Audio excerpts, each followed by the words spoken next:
Hello అండి. అందరికీ నమస్తే. మనం ఈరోజు బ్లౌజ్ పీసులతోని ఎలా పూలదండలు తయారు చేసుకోవచ్చో ఈజీగా తెలుసుకుందాము. చాలా సింపుల్ అండి. ఖాళీగా ఉన్నప్పుడు ఇలాంటి పని చేసుకుంటే మనకి డెకరేషన్‌కి మంచి పూలదండలు తయారైపోతాయి. ఇలా మనకి వేస్ట్‌గా మనం కుట్టించుకోకుండా ఉన్న బ్లౌజ్ పీస్‌లు అంటే కాటనీ కావండి. మెత్తగా ఉండే క్లాత్‌లు కాకుండా ఇలా బరకగా ఉండే క్లాత్‌లనమాట.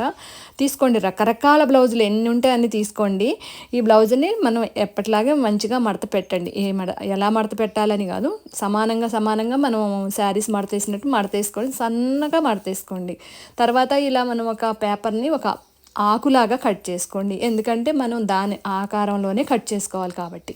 అలా ఒక పేపర్ కట్ చేసుకొని పెట్టుకోండి. ఇప్పుడు మనం బ్లౌజ్‌ని మడత పెట్టిన తర్వాత ఇలా పిన్ కొట్టుకోండి. ఆ చివర, ఈ చివర కదలకుండా ఉండటం కోసం పిన్ పెట్టుకొని, ఇప్పుడు మనం ఏదైతే అట్ట ముక్కను కట్ చేసుకున్నామో ఆకు ఆకారంలో దాన్ని పెట్టి పెన్నుతోని చుట్టూ డ్రాయింగ్ గీసుకోండి. ఎందుకంటే అలా గీసుకుంటే మనకి కటింగ్ అనేది ఖచ్చితంగా వస్తుంది.